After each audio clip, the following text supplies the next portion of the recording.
परम सुखदं केवलं ज्ञानमूर्तिं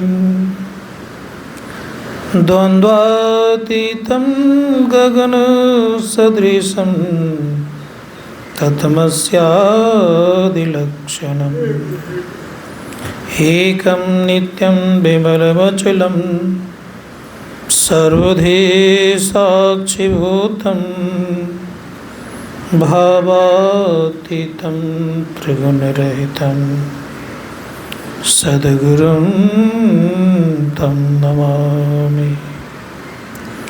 गुरु है बड़े गोविंद ते, देखो मन में विचार।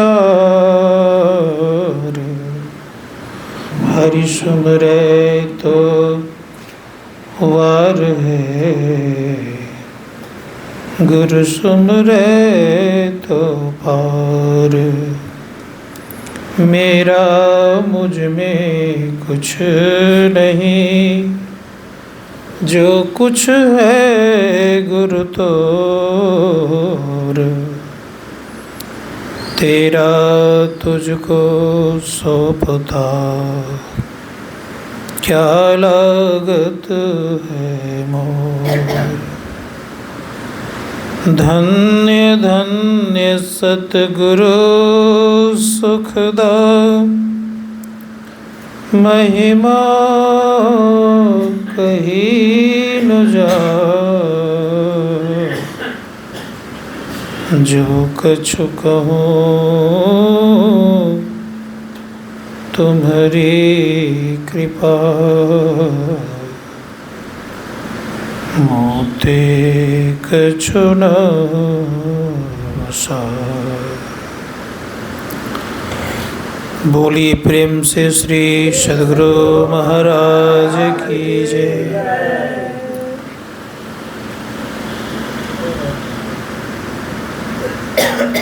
परम पूज्य सद्गुरुदेव के पावन श्री चरणों में कोटि से नमन।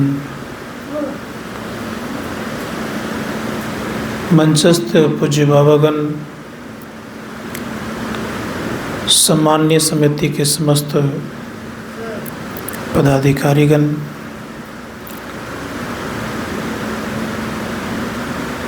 परम आदरणीय साधक वृंद, समवेत समादरणीय सज्जन वृंद, आदरणीय माताओं तथा भक्तिमती बहनों,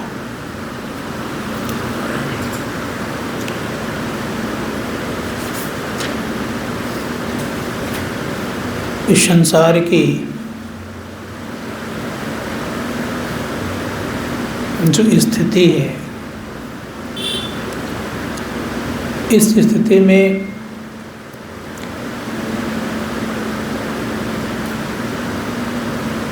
लोग ठीक से गुजर बसर तो करते हैं, लेकिन सुखी नहीं हो पाते हैं।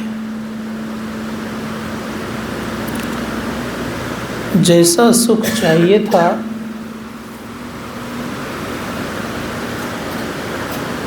वैसा सुख मिल नहीं रहा है। खोज रहे हैं बहुत दिन से,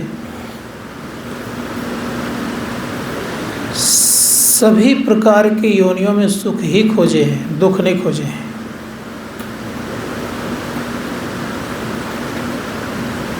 जिस योनि में गए तो क्या खोजे, वहाँ सुख। सुख के लिए मेहनत भी की है, चाहे किसी प्रकार की योनि में क्यों न गए हों आप।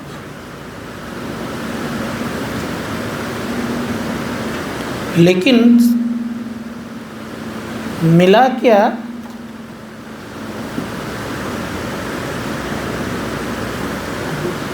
तो सभी शरीरों में लगभग दुख मिला। मानव का शरीर है, इसमें भी दुख है, लेकिन इसमें एक विशेषता है कि जिस सुख की खोज है वो सुख यहाँ पूरा हो सकता है। कैसा सुख की खोज है? धर्मशास्त्रकार कहते हैं कि यहाँ पर मानव शाश्वत सुख खोजना चाहता है। और शाश्वत सुख की खोज मानव शरीर से हो सकता है। इसके अलावा और किसी भी शरीर से आप शाश्वत सुख की नहीं खोज कर सकते आप। इसलिए संत महात्मा गण कहते हैं कि अगर शाश्वत सुख खोजना है तो इस शरीर को बर्बाद मत कीजिए, संभाल करके रखिए। लेकिन हम लोग क्या करते हैं, इस शरीर से जब बालापन रहता है तो खेल कूद करके आनंद लेते रहते हैं। यौवन होता है अर्थात यौवना अवस्था में भी संसार की सुविधाओं को भोग भोग करके आनंद लेते हैं।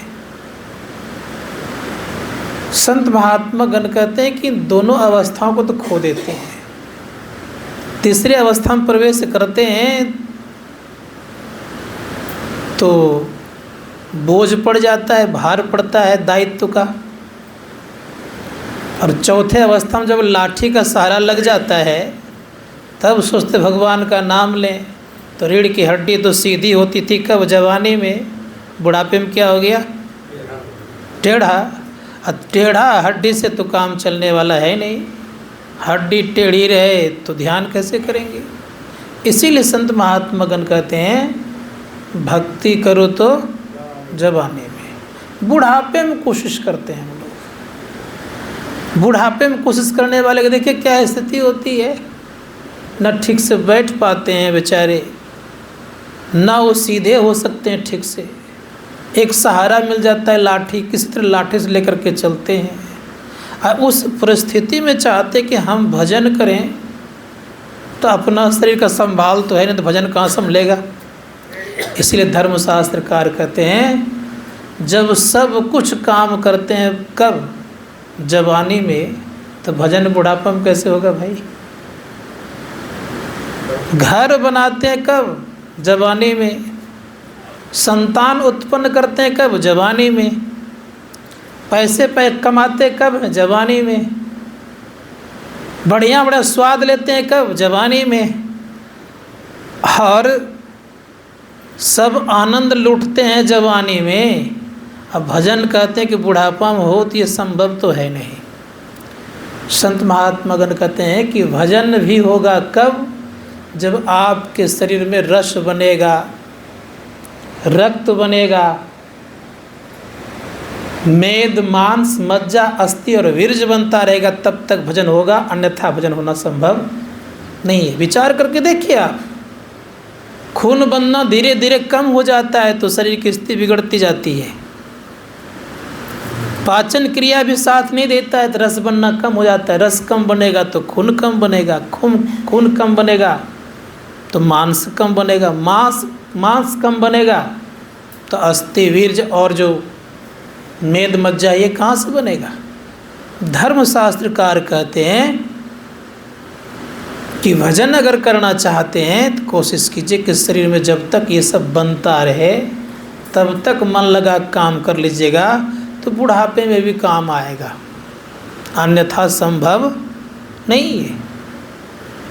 किनको बुढ़ापा में आनंद मिलता है। भगवान बुद्ध बड़े सुंदर शब्दों का प्रयोग करते हैं। उन्होंने कहा कि जलाशय सूखा रहे और हम बगुला पड़ा रहे तो क्या करेगा, कौन सा आहार उसको मिलेगा। उसी प्रकार से संसार की सारी सुविधाएं को भोग भोग करके जलाशय को सुखा दिए हैं और अब अंत में चाहते हैं कि मुझे कुछ खाने के लिए मिले, तो संभव तो नहीं है। इसलिए धर्मशास्त्रकार कहते हैं मिलता रहता तब तक जब तक कि आप शुरू से अपने को उस जलाशय में कुछ न कुछ रखते रहते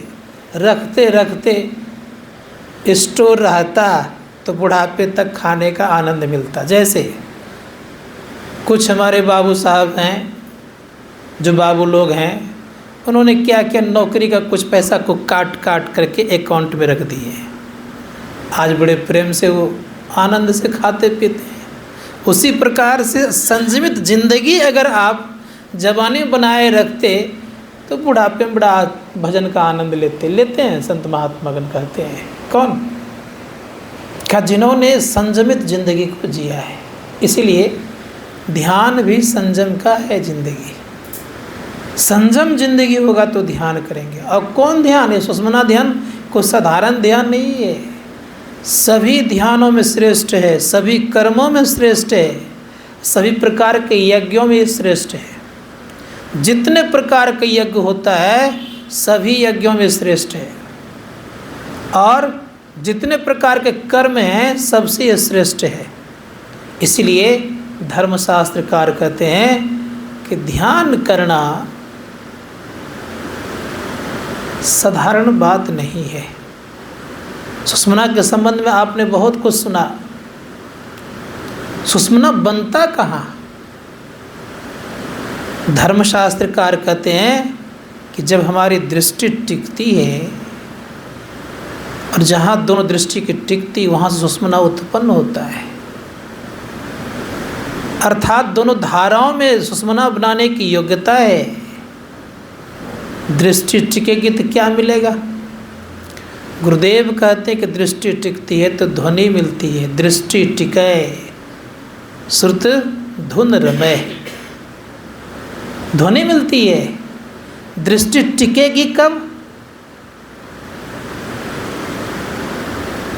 परम पूज्य गुरुदेव कहते हैं कि दृष्टि तब टिकती है जब हम ठीक ठीक देखना जानते हैं। तब दो नैन नज़र जोड़ी के एक नोक बना के, इन नोक जो बना दोनों दृष्टि की धारें जुट करके, तो किसका नोक बना? ये नोक बना आपका सुषुम्ना का, अर्थात सुषुम्ना की स्थिति चालू। दो नए नज़र जोड़ी के एक नोक बना के अंतर में देख सुन सुन। किसको देखना है? शून्य को देखना है। कौन सा शून्य है भाई? प्रारंभ में शून्य है अंधकार का। ये दृष्टि की दोनों धारें टिकी एक नोक बना, और नोक से हम क्या करते हैं? तो अंधकार के शून्य को देखते हैं। जैसे अंधकार के शून्य को देखते हैं तो धर्मशास्त्रकार कहते हैं नज़र जोड़ी धसे ताही में धुनि सुनि पावे ना। और उसके बाद क्या है? संत महात्मा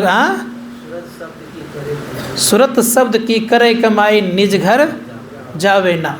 अर्थात संत महात्मा गण कहते कि यहीं से जाना प्रारंभ होगा। नज़र जोड़ करके धसिए। कहाँ धसेंगे? धसना कहते प्रवेश करने को। कहाँ प्रवेश करेंगे? तो सुखमना में।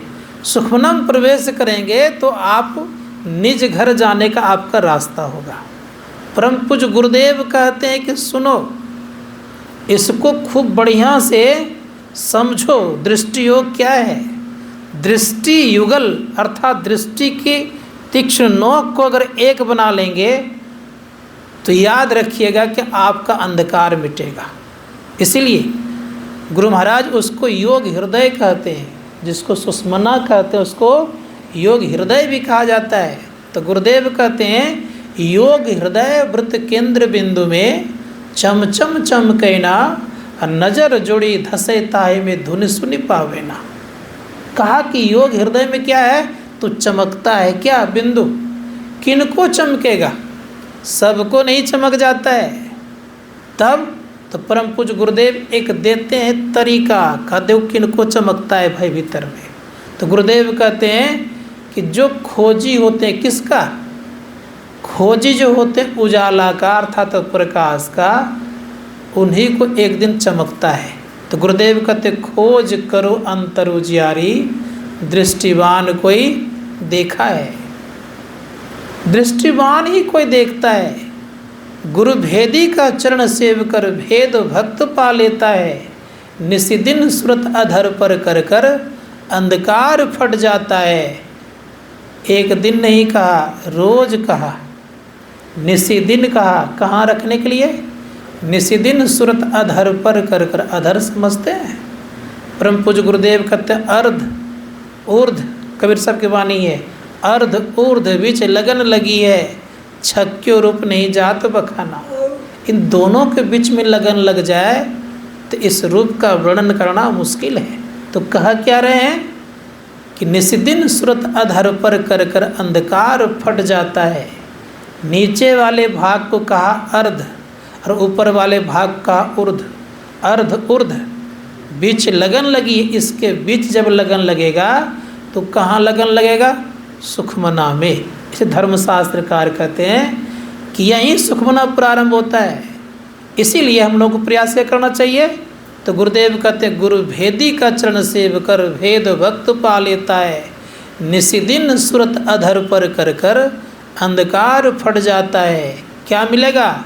तो गुरुदेव जैसे अंधकार फटता है तो पहले कभी कभी कागज़ देखिएगा हल्का फटता है ना, प्लास्टिक वाला, तो उसमें अंश रहता ही है लेकिन दिखता है उस पार और इस पार। बात समझ आ रही है कि नहीं मेरी? कागज़ जैसे फटता है प्लास्टिक वाला तो इस पार उस पार दिखता है लेकिन फट जाता है। तो गुरुदेव कहते हैं कि जैसे फटेगा अंधकार तो क्या मिलेगा? पीली नीली लाल सफ़ेदी स्याही सन्मुख आता है। ये छोटा सा फटने से ये हाल होगा। गुरुदेव कहते हैं कि पीली नीली लाल सफ़ेदी स्याही सन्मुख आता है और थोड़ा सा ज़्यादा फट गया तब क्या होगा? का छट छट छट छट बिजली छटके भोर का तार दिखाता है। कम फटने पर ये सब रंग दिखते हैं, अब पूरा फट गया तो भोर का तार दिखेगा। संतों ने कहा इसीलिए प्रयास कीजिए कि वो फटे। गुरुदेव कहते तम फटे ज्योति भरे आकाश का तू सैर कर। कहा जब तम फटता, तम कहते हैं अंधकार को जब फटता है तो उनको ज्योति मिलता, ज्योति में वो सैर करता है। इसीलिए धर्मशास्त्रकार कहते हैं कि मनोयोग पूर्वक साधना करना चाहिए। अगर हम आप करते हैं तो गुरुदेव ने क्या कहा? का तिल द्वार तक के सीधे सूरत को खींच ला। अब प्रकाश तो दिख गया, भोर का तारा तो दिख गया, और दिख गया तो क्या आपका कल्याण हो गया? संतों ने कहा इससे कल्याण होने वाला नहीं है। लेकिन यहाँ से रास्ता आपका प्रारंभ हुआ, रास्ता प्रारंभ हुआ तो उस रास्ते पर ठहरिएगा तब ना। संतों ने कहा कि जैसे मान ले दरवाज़ा खुल गया, आपका दिख गया दरवाज़ा, और दरवाज़ा के ऊपर इधर उधर नाचना शुरू कर, घुस पाइएगा अंदर में? साधकों की स्थिति क्या होती है? जैसे दरवाज़ा दिखता है दरवाज़ा ही गायब हो जाता है। तो दरवाज़ा गायब होता कभी नहीं, वो तो अस्थिर है, एक ही जगह है। गायब कौन होता है? गायब होता है जो दरवाज़ा को देखता वही गायब हो जाता है। अर्थात मन भटक जाता है तो दरवाज़ा कहता है गायब हो गया, वो कभी कहीं जाता नहीं है।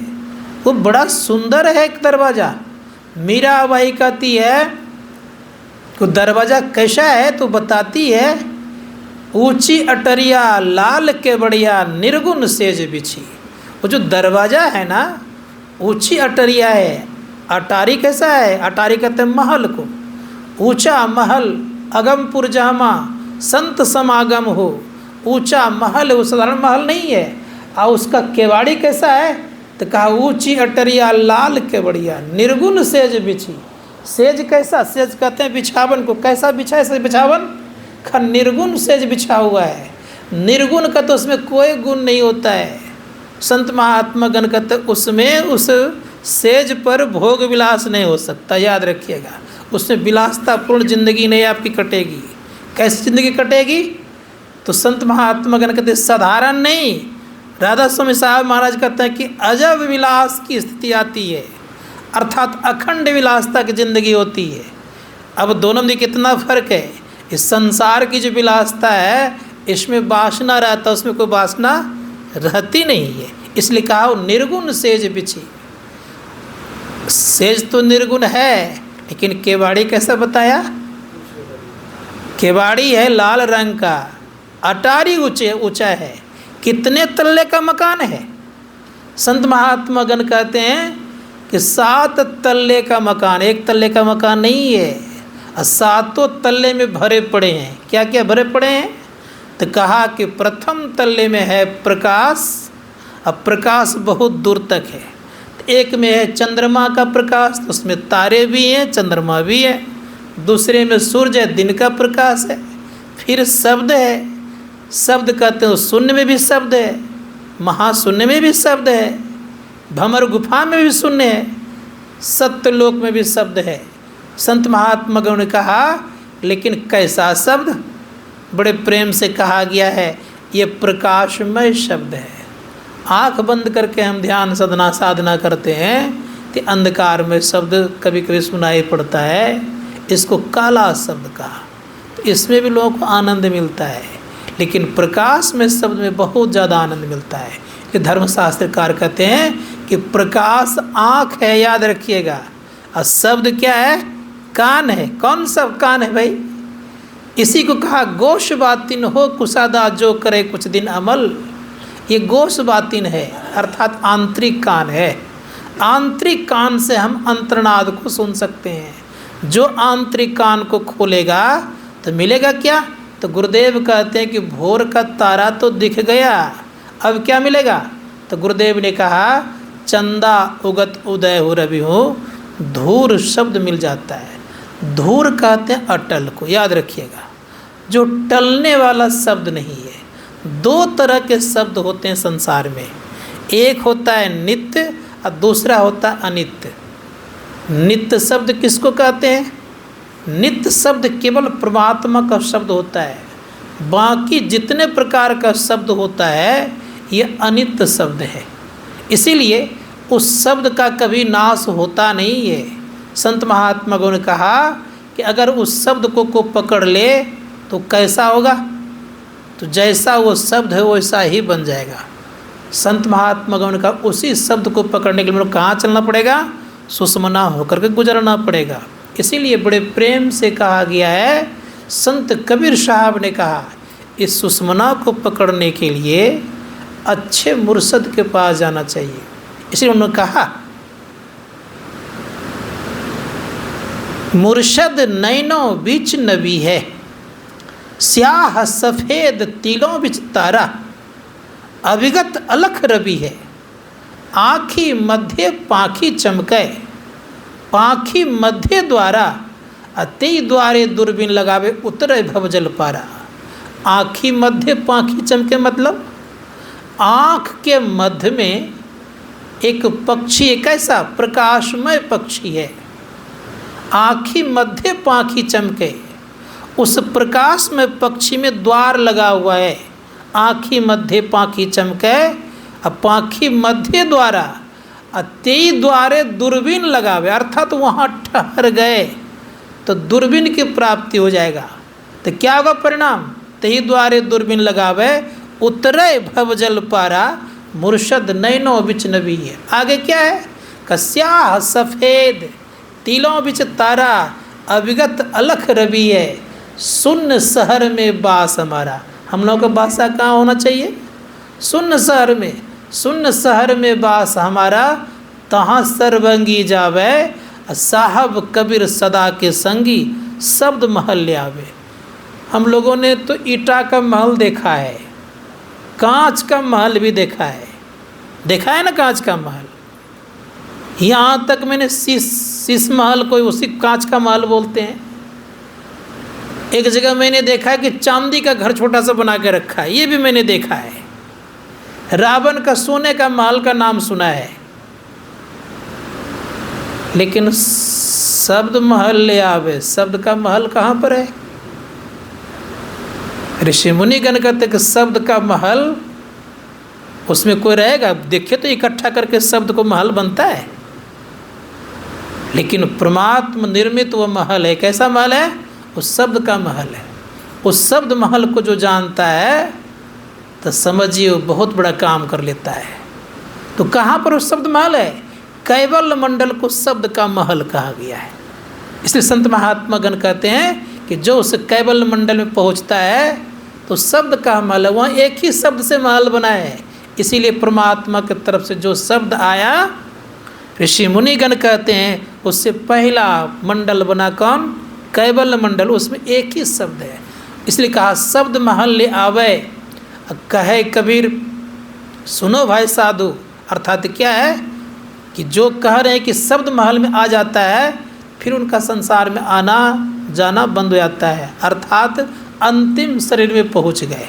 अंतिम शरीर में पहुंचने पर परमात्मा को जानने में देर अब नहीं है। जान तो रहा है, देख तो रहा है, लेकिन ऋषि मुनियों ने कहा अब उसको अनंत में जाने में देर नहीं लगेगी। इसलिए गुरुदेव कहते हैं कि पांचवा केंद्र कौन सा है?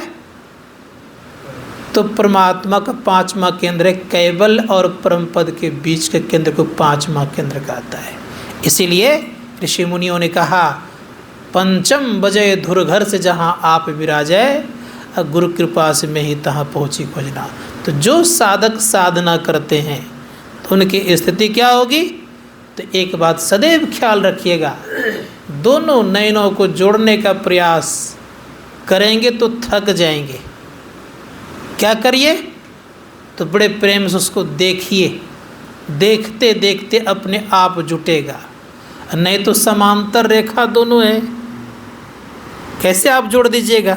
कोई चीज़ मिलाने का तो नहीं, धागा बांधने का तो नहीं है, वहाँ बांध दीजिएगा, कैसे करिएगा? इसलिए संत महात्मा गण कहते हैं कि देखते देखते अपने आप वो जुट जाता है। उदाहरण रूप में इतना ये जान लीजिए, जैसे कोई व्यक्ति ट्रेन के पटरी को देखा है, ट्रेन के पटरी के बीच में आप खड़े हो जाइए, चुपचाप रहिए और केवल पटरी को आप देखते रहिए, आगे चल के लगेगा दोनों पटरी एक जगह जुट गई है। दिखता है ऐसा कि नहीं दिखता है? कहते ठीक उसी प्रकार से याद रखिएगा, जब आप देखने कला से देखते हैं तो देखते देखते देखते अपने आप जुटता है। लेकिन देखना कहाँ है यह तो संत मत कहता है खोल के बताना नहीं है, ये तो दीक्षा से बताया जाता है। ये संत महात्मा गण ने कहा कि देखने में है फेर, फिर काजर में नहीं। अर्थात काजर में कोई फेर नहीं होता है, किस में फेर होता है? देखने में। इसीलिए बड़े सुंदर शब्दों का प्रयोग संत कबीर साहब अति पलटू साहब ने कहा, काजर दिए से का भया ताकब को ढबनाई, ताकब को ढबनाई ताकन की गति है न्यारी। ताके में है फेर, फिर काजर में नहीं। काजर इसलिए लगाते कि आँखों को सुशोभित किया जाए, सुंदर बनाया जाए। लेकिन काजर का क्या बेचारे का दोष? उसको ताकने नहीं आवे तो उसका कोई दोष है? इसलिए कहा काजर दिए से का भैया ताकब को ढबनाई, ताकन की गति है न्यारी। एक टक ताकी लेवे सोई पीब की प्यारी। जो एक टक ठीक से ताक लेता है वो पीब की प्यारी हो जाती है। इसीलिए ताके में है फेर, ताकने में फेर। हम लोग को ताकने के लिए आना चाहिए, और जिनको ताकने के लिए आ जाता है तो परमपिता परमात्मा के प्यारे बन जाते हैं। उनको बिंदु रूपी विभूति का दर्शन होता है, फिर उसी में नाना प्रकार के चीज़ों को देखता है। संत महात्मा को शब्द मिलता है, और शब्द कहाँ जाता है लेकर के? तो शब्द शब्द महल में पहुँचाता है। इसीलिए गुरु महाराज कहते हैं, शब्द शब्द से मन लागा। जिनको शब्द से शब्द में मन लग गया तो मलिन वासना उनकी भाग गई, अर्थात मलिन वासना उनकी चली गई। इसीलिए संत चरणदास जी महाराज कहते हैं, जब से अनहद घोर सुनी, इंद्री थकित गलित मन हुआ, आशा सकल मुनि। इंद्रियां थक गई कब? जब आप अनहद शब्दों का प्रयोग करेंगे तब। अनहद शब्द नहीं मिलेगा तो इंद्रियां को थकाना बड़ा मुश्किल काम है। इस संत महात्मा गण कहते हैं, अनहद शब्दों को सुनने का चेष्टा और प्रयत्न करिए। कहाँ से? तो संतों ने कहा कि बिंदु को पकड़िएगा, तब जो अनहद शब्द मिलेगा तब आपका परम कल्याण होगा। तो गुरु महाराज के प्रवचन में भी है और गुरु महाराज के पद में भी है। आपने अभी सुना कि सुखमन के झीना नाल से अमृत की धारा बही रही। लेकिन एक बात ये भी है, शब्द में क्या होता है? अपने तरफ खींचने की शक्ति होती है। इसीलिए संत दरिया साहब कहते हैं, चुंबक सत शब्द है भाई, चुंबक लोक ले जाई, होय निखारे होखे नहीं पीरा, सत्य शब्द जो बसे शरीरा। सबके शरीर में सत्य शब्द बसता है, उसमें आकर्षण है। जो जो अपने तरफ खींचे, जो जो आप उसको सुनेंगे त्यों तो अपने तरफ खींचेगा, और शब्द अपने केंद्र में पहुंचा देता है। तो शब्द जहाँ से वहाँ पहुँचा देगा, आपका परम कल्याण जाएगा। तो कल्याण का मुख्य मार्ग क्या है? शब्द। तो गुरु भाई ने रोज़ हम लोग गाते भी हैं, सत्य शब्द धर कर चल मिलन, आवरण सारे पार में। सारे आवरणों का पार जाने का ये असल यत्न है। इसीलिए शब्द बिना संसार से तैरना, पार होना मुश्किल है। संत कबीर साहब ने कहा शब्द खोजी मन वश करो, सहज योग है यही, ये तो सत्य सार है, ये तो झूठी देही। इस संसार को झूठा शरीर कहा गया और सत्य शब्द सबके भीतर में, संसार में भी है अब बाहर में भी है, दोनों जगह है। इसलिए खोजना तो पड़ेगा कहाँ? इसी नश्वर शरीर में ही, झूठा शरीर में ही खोज करके सत्य को निकाल करके अपना काम बना लेना है। यही मानव जीवन की सार्थकता और साथ ही साथ बिंदु ध्यान, जिसको सुषुम्ना ध्यान कहते हैं, यही आपका मार्ग ले जाने वाला है। इसलिए प्रयास कीजिए रोज कि थोड़ा थोड़ा हम अभ्यास करें, सुखमना कम से कम से बन जाए, सुखमना हम देख लें। सुखमना दिख जाएगा तो बहुत कुछ हम आपको आसान लगने लग जाएगा, लेकिन ठहरना परम जरूरी है। देख तो प्राय साधक लेता है, इसमें कोई संदेह नहीं। प्राय साधकों को एक झलक दिख जाता है, लेकिन ठहरना मुश्किल होता है। जैसे अभ्यास करते हैं, कोई फौजी लोग देखते हैं ना, तो फौजी लोग जब अभ्यास करते हैं तो जब देखता है कि कड़ा हो रहा है, क्या कहते हैं, ट्रेनिंग, तो कितने भाग जाता है छोड़ छाड़ करके, समझ गए ना। उसी प्रकार से उसको कहते हैं फौजी वो नहीं बन सकता है, आर्मी नहीं बन सकता है वो। उसी प्रकार से याद रखिएगा, एक बार दिख गए, आप वहाँ से हट गए, तब तो आप कैसे साधक ध्यानी बन जाइएगा। जब वो ठहरे रहिएगा तब न वीर कहलाइएगा। तो उसी प्रकार से याद रखिएगा कि ठहरना तब वीर कहलाता है। युद्ध मैदान से भागना नहीं है, डटे रहना है, तब हमारा एक न दिन काम बनेगा। बोलिए प्रेम से।